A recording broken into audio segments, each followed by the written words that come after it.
Muscle കയറുന്നത് കൊണ്ടുണ്ടാകുന്ന ബുദ്ധിമുട്ട് പറഞ്ഞറിയിക്കാൻ സാധിക്കില്ല. അത് അനുഭവിച്ചവർക്ക് നന്നായിട്ട് അറിയാം. പേശി വലിവ്, കോച്ചിപ്പിടുത്തം, മസിൽ കയറ്റം, ഉരുണ്ടുകയറ്റം എന്നിങ്ങനെ പല പേരുകളിൽ ഈ വേദന അറിയപ്പെടുന്നുണ്ട്. നമ്മൾ അറിയാതെ തന്നെ നമ്മുടെ പേശികൾ നിരവധി തവണ സങ്കോചിക്കുകയും അയയുകയും ചെയ്തുകൊണ്ടിരിക്കും. എന്നാൽ ചിലരിൽ പേശികൾ ശക്തമായി സങ്കോചിക്കുകയും അയഞ്ഞു തരാതിരിക്കുകയും ചെയ്യുന്നതാണ് ഈ അസുഖത്തിന് ആധാരം.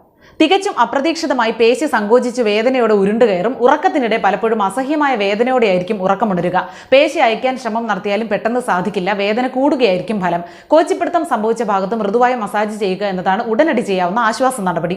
നിരവധി ഘടകങ്ങൾ കോച്ചിപ്പിടുത്തം ഉണ്ടാകുന്നതിനുള്ള കാരണങ്ങളാണ്. മൂലകാരണമോ ജീവിതശൈലി പ്രശ്നങ്ങളോ ഉണ്ടെങ്കിൽ കണ്ടുപിടിച്ച് വേണ്ട നടപടികൾ സ്വീകരിക്കുക എന്നതാണ് ഇതിനുള്ള സ്ഥിര പരിഹാരം. അലസമായ ജീവിത രീതികളും നിർജ്ജലീകരണവുമാണ് സാധാരണയായി മസിൽ കയറ്റത്തിന് അല്ലെങ്കിൽ കോച്ചിപ്പിടുത്തത്തിന് കാരണമാകുന്നത്. ചില മെഡിക്കൽ കാരണങ്ങളും ഈ പ്രശ്നത്തിലേക്ക് നയിച്ചേക്കാമെന്ന് വിദഗ്ധർ അഭിപ്രായപ്പെടുന്നുണ്ട്. പേശികളെ ശക്തിപ്പെടുത്തുന്നതിനായി പതിവായി വ്യായാമം ചെയ്ത് സജീവമായ ഒരു ജീവിതശൈലി പിന്തുടരുക.